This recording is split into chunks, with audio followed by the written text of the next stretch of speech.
ದಲ್ಲಿ ರಾಜ್ಯಪಾಲರು ಬಂದು ನಾನು ಓದಲ್ಲ ಅನ್ನ ಹೇಳಿದ್ರು ಅನ್ನೋ ಸುದ್ದಿ ಏನು ಬಂತು. ರಾಜ್ಯಪಾಲರ ಕರ್ತವ್ಯ ಏನಿದೆ ಈ ವಿಷಯದಲ್ಲಿ? ರಾಜ್ಯಪಾಲರ ರೀತಿ ಹೇಳಬಹುದಾ, ಅಥವಾ ಭಾಷಣ ಬರ್ಕೊಟ್ಟಾಗ ಭಾಷಣದ ಭಾಗಗಳಿಗೆ ಆಕ್ಷೇಪ ವ್ಯಕ್ತಪಡಿಸಬಹುದಾ? ತಮ್ಮ ಭಾಷಣವನ್ನ ಮಾಡದೆ ಹೋದರೆ ಆ ವರ್ಷದಲ್ಲಿ ಅವರು ಯಾವ ಕಾರ್ಯಕ್ರಮಗಳನ್ನು ಕೈಗೊಳ್ಳೋದು ರಾಜ್ಯಾಂಗಬದ್ಧವಾಗಿ ಸಾಧ್ಯ ಇಲ್ಲ. ಒಂದು ಸಲ ಪುಸ್ತಕ ಅಲ್ಲಿ ಇಟ್ಬಿಟ್ರೆ ಆ ರಾಜ್ಯಪಾಲರ ಭಾಷಣದ ಪ್ರತಿಯ ಪುಸ್ತಕ ಇರುತ್ತೆ, ಅದು ಸದನದ ವಸ್ತು ಆಗುತ್ತೆ. ಸ್ನೇಹಿತರೆ, ಈ ದಿನ .comನ ಅತಿ ಮುಖ್ಯವಾದ ಲೈವ್ ಚರ್ಚೆಗೆ ನಿಮಗೆಲ್ಲ ಸ್ವಾಗತ.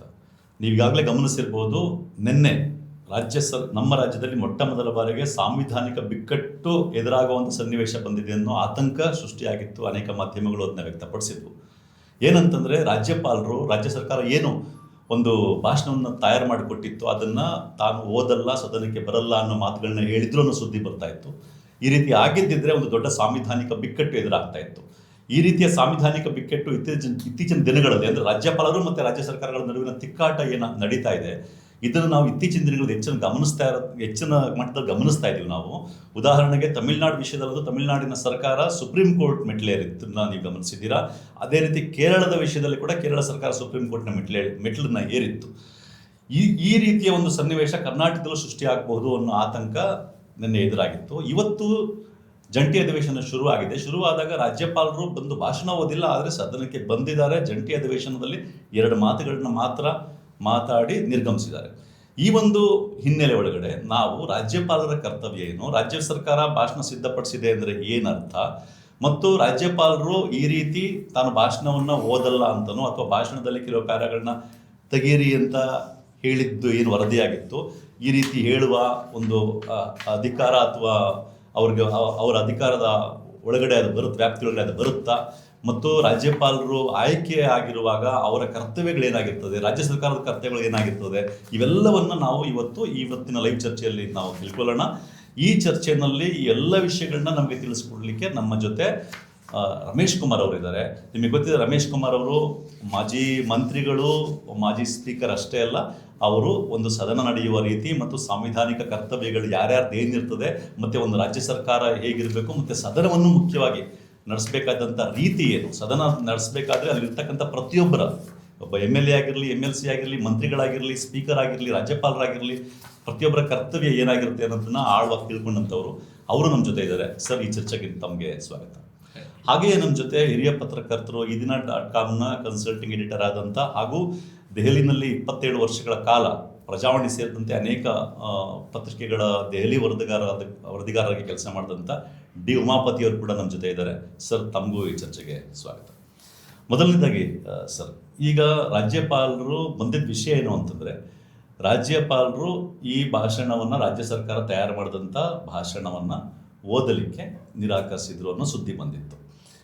ಈ ರೀತಿ ರಾಜ್ಯ ಸರ್ಕಾರ ಭಾಷಣವನ್ನು ತಯಾರು ಮಾಡಿದಾಗ ಅದನ್ನು ಜಂಟಿ ಅಧಿವೇಶನದಲ್ಲಿ ರಾಜ್ಯಪಾಲರು ಬಂದು ನಾನು ಓದಲ್ಲ ಹೇಳಿದ್ರು ಅಂತ ಸುದ್ದಿ ಏನು ಬಂತು. ರಾಜ್ಯಪಾಲರ ಕರ್ತವ್ಯ ಏನಿದೆ ಈ ವಿಷಯದಲ್ಲಿ? ರಾಜ್ಯಪಾಲರ ರೀತಿ ಹೇಳಬಹುದಾ, ಅಥವಾ ಭಾಷಣ ಬರ್ಕೊಟ್ಟಾಗ ಆ ಭಾಷಣದ ಭಾಗಗಳಿಗೆ ಆಕ್ಷೇಪ ವ್ಯಕ್ತಪಡಿಸಬಹುದಾ? ರಾಜ್ಯಪಾಲರಾದವರು ರಾಷ್ಟ್ರಪತಿಗಳಿಂದ ಸಂಬೋಧಿತರಾಗಿ ವಾರಂಟ್ ಹೊರಡಿಸಿದ ಮೇಲೆ ಅವರ ಸೀಲ್ ಮುದ್ರಣ ಹೊಂದಿ ರಾಜ್ಯಾಂಗದ ಪ್ರತಿನಿಧಿಯಾಗಿ ರಾಜ್ಯಕ್ಕೆ ಬರ್ತಕ್ಕಂಥ ಒಬ್ಬ ವ್ಯಕ್ತಿ. ಅವರು ಕೇಂದ್ರ ಸರ್ಕಾರದ ಪ್ರತಿನಿಧಿ ಅಲ್ಲ. ಕೇಂದ್ರ ಸರ್ಕಾರ ಇದರಲ್ಲಿ ಯಾರು ರಾಜ್ಯಪಾಲರಾಗಿ ಹೋಗಬೇಕು ಅನ್ನೋದನ್ನು ಅವ್ರು ಪರಿಶೀಲನೆ ಮಾಡ್ತಾರೆ. ನೋಡಲ್ ಏಜೆನ್ಸಿ ಅವರು ಹೆಸರನ್ನು ರಾಷ್ಟ್ರಪತಿಗಳಿಗೆ ಕಳಿಸ್ಕೊಡ್ತಾರೆ. ಅವರಿಗೆ ರೋಲೇ ಇಲ್ಲ ಅಂತ ನಾ ಹೇಳಲ್ಲ, ಆದರೆ ದೇ ಡೋಂಟ್ ಅಪಾಯಿಂಟ್. ಸರ್ಕಾರ ಅಪಾಯಿಂಟ್ ಮಾಡೋದಿಲ್ಲ, ಅಪಾಯಿಂಟ್ ಮಾಡೋದು ರಾಷ್ಟ್ರಪತಿ. ಅವರಿಗೆ ಜವಾಬ್ದಾರಿಗಳನ್ನು ಸಂವಿಧಾನದಲ್ಲಿ ಬಹಳ ಸ್ಪಷ್ಟವಾಗಿ ಹೇಳ್ಬಿಟ್ಟಿದ್ದಾರೆ, ಏನು ಮಾಡಬಹುದು, ಏನು ಮಾಡಬಾರ್ದು. ನಾವು ಭಾರತ ದೇಶದಲ್ಲಿ ಸ್ವಾತಂತ್ರ್ಯ ಬಂದ ಮೇಲೆ ಬ್ರಿಟಿಷ್ ಪದ್ಧತಿಯನ್ನು, ಕಾಮನ್ವೆಲ್ತ್ ಪದ್ಧತಿಯನ್ನು, ಹೌಸ್ ಆಫ್ ಕಾಮನ್ಸ್ ಆಧಾರವಾಗಿ ಇಟ್ಕೊಂಡು ನಮ್ಮ ಸಂಸದೀಯ ಪ್ರಜಾಪ್ರಭುತ್ವವನ್ನು ನಾವು ನಡೆಸ್ಕೊಂಡು ಹೋಗ್ತಾ ಇದ್ದೀವಿ. ಅದರ ಅನುಗುಣವಾಗಿ ಪ್ರತಿ ಹೊಸ ವರ್ಷ ಇಂಗ್ಲಿಷ್ ವರ್ಷ ಜನವರಿ 1ಕ್ಕೆ ಶುರುವಾದರೆ ಎಲ್ಲ ರಾಜ್ಯ ವಿಧಾನಮಂಡಲಗಳು, ಕೆಲವು ಕಡೆ ಲೆಜಿಸ್ಲೇಚರ್ ಒಂದೇ ಇರುತ್ತೆ, ಕೆಲವು ಕಡೆ 2 ಇರುತ್ತೆ. ಮತ್ತು ಪಾರ್ಲಿಮೆಂಟ್ನಲ್ಲಿ ರಾಷ್ಟ್ರಪತಿಗಳು, ರಾಜ್ಯದಲ್ಲಿ ರಾಜ್ಯಪಾಲರು ಜಂಟಿ ಅಧಿವೇಶನವನ್ನು ಉದ್ದೇಶಿಸಿ ತಮ್ಮ ಭಾಷಣವನ್ನು ಮಾಡದೆ ಹೋದರೆ ಆ ವರ್ಷದಲ್ಲಿ ಅವರು ಯಾವ ಕಾರ್ಯಕ್ರಮಗಳನ್ನು ಕೈಗೊಳ್ಳೋದು ರಾಜ್ಯಾಂಗಬದ್ಧವಾಗಿ ಸಾಧ್ಯ ಇಲ್ಲ. ಅಂದ್ರೆ ಜಂಟಿ ಮೊದಲ ಅಧಿವೇಶನ ಏನ್ Yes, ಕರೀತಾರೆ, ಜಂಟಿ ಅದರಿಂದ ಅಧಿವೇಶನ ಪ್ರಾರಂಭ ಆಗುತ್ತೆ. ಮಾಡಲೇಬೇಕು, ಅದು ಅವ್ರ ಕರ್ತವ್ಯ ಆಗಿದೆ. ಹೌದು. ಅಂದ್ರೆ ಸಂವಿಧಾನದ 176/1 175 ಇಂದ ಪ್ರಾರಂಭ ಆಗುತ್ತೆ. 175 ಅಲ್ಲಿ ಮೇ ಅಂತ ಹೇಳ್ತಾರೆ ಸಂವಿಧಾನದಲ್ಲಿ. ಆದರೆ 176 1 ಬಂದಾಗ ಕಡ್ಡಾಯವಾಗಿ ಸಂವಿಧಾನಬದ್ಧವಾಗಿ ಅವರು ಜಂಟಿ ಸದನವನ್ನು ಉದ್ದೇಶಿಸಿ ಮಾತನಾಡಲೇಬೇಕು. ಇದು ಅವರ ಕರ್ತವ್ಯ, ಮ್ಯಾಂಡೇಟರಿ ಆಬ್ಲಿಗೇಷನ್. ಈ ಭಾಷಣವನ್ನು ಅವ್ರು ಓದುವಾಗ ಫಸ್ಟ್ ಸೆಂಟೆನ್ಸ್ ನನ್ನ ಸರ್ಕಾರ ಅಂತ ಹೇಳ್ತಾರೆ. ಅಂದ್ರೆ is representing the state government. State government. ಆ ಭಾಷಣ ಯಾರು ತಯಾರು ಮಾಡೋರು? ಗವರ್ನರ್ ಮೊದಲು ಕೂತ್ಕೊಂಡು ಮಾಡ್ಕೊಂಡು ಬರ್ತಾರ? ಮಾಡಕ್ಕೆ ಸಾಧ್ಯವಿಲ್ಲ. ಯಾರು ಜನರ ಇಚ್ಛೆಯಂತೆ, ವಿಲ್ ಆಫ್ ಪೀಪಲ್, ಅಧಿಕ ಮತಗಳನ್ನು ಪಡೆದಿರ್ತಾರೆ, ಸಂಖ್ಯೆ ಹೊಂದಿರ್ತಾರೆ, ಸರ್ಕಾರವನ್ನು ರಚಿಸಿರ್ತಾರೆ, ಅವರಿಗೆ ಸಂವಿಧಾನಬದ್ಧವಾಗಿ ಇದೇ ರಾಜ್ಯಪಾಲರು ಪ್ರಮಾಣ ವಚನವನ್ನು ಬೋಧಿಸಿರ್ತಾರೆ ಮುಖ್ಯಮಂತ್ರಿಯಾಗಿ. ನಂತರ ಎಲ್ಲ ಮಂತ್ರಿಗಳು, ಎಲ್ಲ ಸಚಿವ ಸಂಪುಟದ ಸದಸ್ಯರಿಗೆ, ಮುಖ್ಯಮಂತ್ರಿಗಳಿಗೆ ಪ್ರಮಾಣ ವಚನವನ್ನು ಬೋಧಿಸ್ತಕ್ಕಂಥ ಅಧಿಕಾರ ರಾಜ್ಯಪಾಲರಿಗಿರುತ್ತೆ. ರಾಜ್ಯಪಾಲರಿಗೆ ಯಾರು ಅಧಿಕಾರ ವಹಿಸ್ಕೊಡೋರು, ಪ್ರಮಾಣ ವಚನ ಬೋಧಿಸೋರು?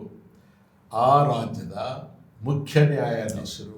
ಒಂದು ವೇಳೆ ಮುಖ್ಯ ನ್ಯಾಯಾಧೀಶರು ಇಲ್ಲದೇ ಇದ್ದರೆ, ನಿವೃತ್ತರಾಗಿದ್ದರೆ, ಖಾಲಿ ಇದ್ದರೆ, ಆ ನ್ಯಾಯಾಲಯದ, ರಾಜ್ಯದ ಶ್ರೇಷ್ಠ ನ್ಯಾಯಾಲಯದ ಅತ್ಯಂತ ಹಿರಿಯ ನ್ಯಾಯಾಧೀಶರಾಗಿರ್ತಾರೆ, ಅವ್ರು ಬಂದು ಹೇಳಿ. ಅಂದರೆ ಇದು ಲಿಂಕ್ ಹೇಗಿದೆ ಅಂದರೆ, ಸಂವಿಧಾನ ಸೆಂಟರ್ ಪಾಯಿಂಟ್,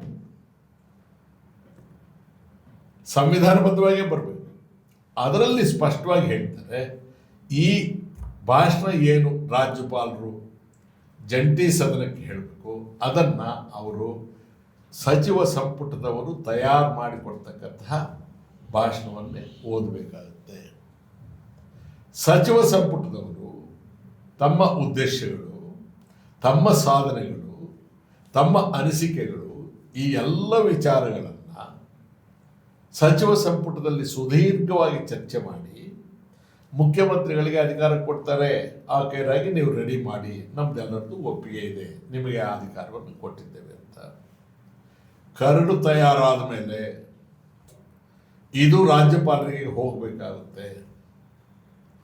ರಾಜ್ಯಪಾಲರು ಅದನ್ನು ನೋಡಿ ಒಪ್ಪಿ ಕಳಿಸಿದ ಆದಮೇಲೆ ದಿನಾಂಕ ಇವರೇನು ಸಚಿವ ಸಂಪುಟದಲ್ಲಿ ತೀರ್ಮಾನ ಮಾಡಿರ್ತಾರೆ, ಇಂಥ ದಿವಸಕ್ಕೆ ರಾಜ್ಯಪಾಲರು, ಗಣವೆತ್ತ ರಾಜ್ಯಪಾಲರು ಜಂಟಿ ಅಧಿವೇಶನವನ್ನು ಉದ್ದೇಶಿಸಿ ಭಾಷಣ ಮಾಡ್ತಾ ಇರೋದನ್ನು ಸಾರ್ವಜನಿಕರಿಗೆ ತಿಳಿಸ್ತಾರೆ. ಇದಾದ ಮೇಲೆ ಎರಡೂ ಮಂಡಲಗಳ ವಿಧಾನಸಭೆ ಮತ್ತು ವಿಧಾನ ಪರಿಷತ್ತಿನ ಕಾರ್ಯದರ್ಶಿಗಳು, ಸಭಾಧ್ಯಕ್ಷರು, ಸಭಾಪತಿಗಳು ಒಟ್ಟುಗೂಡಿ ಆಹ್ವಾನವನ್ನು ಕೊಡಲಿಕ್ಕೆ ರಾಜ್ಯಪಾಲರಲ್ಲಿಗೆ ಹೋಗ್ತಾರೆ. ತಾವು ದಯಮಾಡಿ ಇಂಥ ದಿವಸ ಬಂದು ಜಂಟಿ ಸದನವನ್ನು ಉದ್ದೇಶಿಸಬೇಕು. ಅವರು ಅದಕ್ಕೆ ಒಪ್ಪಿಗೆ. ಅದಾದ ಮೇಲೆ ರಾಜ್ಯಪಾಲರ ಸೆಕ್ರೆಟೇರಿಯಟ್ ಏನಿರುತ್ತೆ ಅಲ್ಲಿಂದ ಇದು ಮಾಡ್ತಾರೆ, ಸಮನ್ಸ್ ಇಶ್ಯೂ ಮಾಡ್ತಾರೆ. ಮಾನ್ಯ ರಾಜ್ಯಪಾಲರು ಇಂಥ ದಿವಸ ಇಷ್ಟು ಹೊತ್ತಿಗೆ ಜಂಟಿ ಸದನ ಉದ್ದೇಶಿಸಿ ಮಾತನಾಡಲಿಕ್ಕೆ ಬರ್ತಾರೆ ಅಂತ. ಆ ಸಮನ್ಸ್ ಇಶ್ಯೂ ಆದಮೇಲೆ ವಿಧಾನಸಭೆಯ ಮತ್ತು ವಿಧಾನ ಪರಿಷತ್ತಿನ ಕಾರ್ಯದರ್ಶಿಗಳಾಗಿರ್ತಕ್ಕಂಥವರು ಎಲ್ಲ ಮೆಂಬರ್ಸ್ ಯಾರಿರ್ತಾರೆ, ಎಲ್ಲ ಮೆಂಬರ್ಸ್ಗೆ ಪಕ್ಷ ಭೇದ ನೋಡದೆ ಆಯ್ಕೆಯಾಗಿರ್ತಕ್ಕಂಥ ಎಲ್ಲ ಸದಸ್ಯರಿಗೆ, ಮೇಲ್ಮನೆ ಸದಸ್ಯರಿಗೆ, ಕೆಳಮನೆ ಸದಸ್ಯರಿಗೆ ಇಷ್ಟು ಹೊತ್ತಿಗೆ ಜಾಯಿಂಟ್ ಸೆಷನ್ ಇದೆ, ರಾಜ್ಯಪಾಲರು ಬರ್ತಾ ಇದ್ದಾರೆ, ಇದು ನಿಮ್ಮ ಗಮನಕ್ಕೆ ತರ್ತಾ ಇದ್ದೀವಿ, ಹಾಜರಿರಬೇಕು, ಇಷ್ಟೊತ್ತಿಗೆ ನಿಮ್ಮ ಸೀಟಲ್ಲಿ ಇರಬೇಕು ಅಂತ ಅದಕ್ಕೆ ಬುಲೆಟಿನ್ ಅಂತ ಕರಿತೇವೆ. ಗವರ್ನರ್ ಸೆಕ್ರೆಟೇರಿಯಟ್ ಇಶ್ಯೂ ಮಾಡೋದು ಸಮನ್ಸ್, ಲೆಜಿಸ್ಲೇಚರ್ ಸೆಕ್ರೆಟೇರಿಯಟ್ ಇಶ್ಯೂ ಮಾಡೋದು ಬುಲೆಟಿನ್. ಮತ್ತು ರಾಜ್ಯಪಾಲರು ಬರಬೇಕು, ಬಂದಾಗ ಅವರನ್ನು ಸ್ವಾಗತಿಸೋದು. ಇಬ್ಬರು ಕಾರ್ಯದರ್ಶಿಗಳು, ಸಭಾಧ್ಯಕ್ಷರು, ಸಭಾಪತಿಗಳು, ಮುಖ್ಯಮಂತ್ರಿಗಳು ಎಲ್ಲರೂ ಇರ್ತಾರೆ, ವಿರೋಧ ಪಕ್ಷದ ನಾಯಕರು. ಅವ್ರು ಬಂದ ತಕ್ಷಣ ಸೀಟಲ್ಲಿ ಕೂತ್ಕೊಳ್ತಾರೆ, ಓದ್ತೀನಿ ಅಂತ ಓದಬೇಕು, ಪುಸ್ತಕ ಇಡ್ತಾರೆ. ಅಲ್ಲಿಯವರೆಗೆ ಆ ರಾಜ್ಯಪಾಲರ ಭಾಷಣದ ಪ್ರತಿ ಒಳಗೆ ಏನಿದೆ ಅಂತಕ್ಕಂಥದ್ದು ಈ ಜಗತ್ತಲ್ಲಿ ಯಾರಿಗೂ ಗೊತ್ತಿರಬಾರ್ದು, ಗೊತ್ತಿರುವುದಿಲ್ಲ. ಸಚಿವ ಸಂಪುಟ, ರಾಜ್ಯಪಾಲರು ಅಷ್ಟೇ. ರಾಜ್ಯಪಾಲರು ಬಂದು ತಮ್ಮ ಸೀಟಲ್ಲಿ ಕೂತ್ಕೊಂಡ್ಮೇಲೆ ಆ ಪುಸ್ತಕನ ಅವ್ರ ಮುಂದೆ ಇಡ್ತಾರೆ. ನಂತರ ಎಲ್ಲ ಸದಸ್ಯರಿಗೂ ಹಂಚ್ತಾರೆ. ಒಂದು ಸಲ ಪುಸ್ತಕ ಅಲ್ಲಿ ಇಟ್ಟುಬಿಟ್ಟ ಮೇಲೆ ಆ ರಾಜ್ಯಪಾಲರ ಭಾಷಣದ ಪ್ರತಿ ಆ ಪುಸ್ತಕ ಇರುತ್ತೆ, ಅದು ಸದನದ ವಸ್ತು ಆಗುತ್ತೆ. ಎಲ್ಲರಿಗೂ ಕೊಡ್ತಾರೆ. ಆಮೇಲೆ ಪ್ರತಿಯೊಬ್ಬರಿಗೂ ತಕ್ಷಣ ಒಂದು ನಿಮಿಷದಲ್ಲಿ ಸದನದ ವಸ್ತು ಆಗುತ್ತೆ. ಆಮೇಲೆ ರಾಜ್ಯಪಾಲರು ಭಾಷಣ ಶುರು ಮಾಡ್ತಾರೆ. Then it becomes a public document. Property of the house. It becomes property of the house. ರಾಜ್ಯಪಾಲರು ಹೇಳಿದ್ರು ಹೇಳಿಲ್ವೋ ನನಗೆ ಗೊತ್ತಿಲ್ಲ. ಬೆಳಗ್ಗೆ ಡೆಕ್ಕನ್ ಹೆರಾಲ್ಡ್ ನೋಡಿದಾಗ ಗವರ್ನರ್ ರೆಫ್ಯೂಸಸ್ ಟು ಅಡ್ರೆಸ್ ಅಂತ ಇತ್ತು.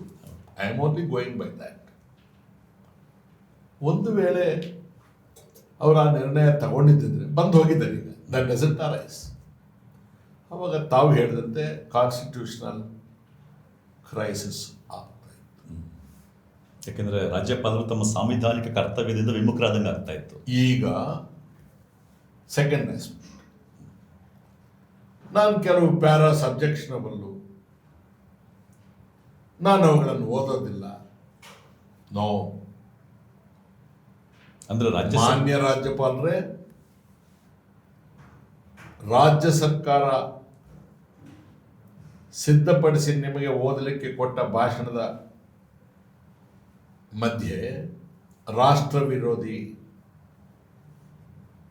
ರಾಷ್ಟ್ರಕ್ಕೆ ಅಪಾಯಕಾರಿಯಾಗ್ತಕ್ಕಂಥದ್ದು ಅಥವಾ ನಮ್ಮ ಸಂವಿಧಾನದ ಚೌಕಟ್ಟಿನಲ್ಲಿ ಮುದ್ರಣ ಮಾಡ್ತಕ್ಕಂಥದ್ದು, ಹಣ ಮುದ್ರಣ ಮಾಡ್ತಕ್ಕಂಥದ್ದು, ರೈಲ್ವೇಸು, ವಿದೇಶಾಂಗ, ಇಂಥ ಯಾವುದಾದ್ರೂ ವಿಚಾರಗಳು ರಾಜ್ಯ ಸರ್ಕಾರದ ವ್ಯಾಪ್ತಿಗೆ ಬರದೇ ಇರ್ತಕ್ಕಂಥ ವಿಚಾರಗಳನ್ನು, ಅದರ ನೀತಿ ಬೇರೆ ಏನಾದರೂ ಪ್ರಸ್ತಾಪ ಮಾಡಿದರೂ ಕೂಡ ಇದು ನಮ್ಮ ವ್ಯಾಪ್ತಿಗೆ ಬರುವುದಿಲ್ಲ. ನಾನು ರಾಜ್ಯಾಂಗದ ಪ್ರತಿನಿಧಿ, ಅರಿವುಳ್ಳವನು, ನಾನು ಇದನ್ನು ಒಪ್ಪೋದಿಲ್ಲ, ಇದನ್ನು ತೆಗೆದುಹಾಕಿ ಅಂತ ಹೇಳುವುದು. ಅದರ ಬಿಟ್ಟು ಬೇರೆ ಏನೇ ಇದ್ರೂ ಬೇರೆ ಏನಿದ್ರು ಕೂಡ ನಾನು ಸೆಂಟ್ರಲ್ ಗೌರ್ಮೆಂಟಿಂದ ಅಪಾಯಿಂಟ್ ಆಗಿದ್ದೀನಿ, ಇದು ಕೇಂದ್ರ ಸರ್ಕಾರಕ್ಕೆ ಮುಜುಗರ ಓದಲ್ಲ ಅಂತ ಹೇಳೋ ಅಧಿಕಾರ. ಹಾಗೆ ನೀವು ಹೇಳಿದ್ರೆ ಮಾನ್ಯ ರಾಜ್ಯಪಾಲರೇ, ಅತ್ಯಂತ ಗೌರವದಿಂದ, ನಮ್ರತೆಯಿಂದ ತಮ್ಮಲ್ಲಿ ವಿನಂತಿ ಮಾಡಿಕೊಳ್ತೇನೆ, ತಾವು ರಾಜ್ಯಪಾಲರ ಹುದ್ದೆಯ ಘನತೆಯನ್ನ ಕುಗ್ಗಿಸ್ತಾ ಇದ್ದೀರಿ. ಮತ್ತಷ್ಟು ವಿಶೇಷ ವಿಡಿಯೋಗಳನ್ನು ನೋಡಲು ಮತ್ತು ಹೊಸ ವಿಡಿಯೋಗಳ ಬಗ್ಗೆ ತಿಳಿಯಲು eDina.com ಯೂಟ್ಯೂಬ್ ಚಾನೆಲ್ ಸಬ್ಸ್ಕ್ರೈಬ್ ಮಾಡಿ ಮತ್ತು ಬೆಲ್ ಐಕಾನ್ ಕ್ಲಿಕ್ ಮಾಡಿ.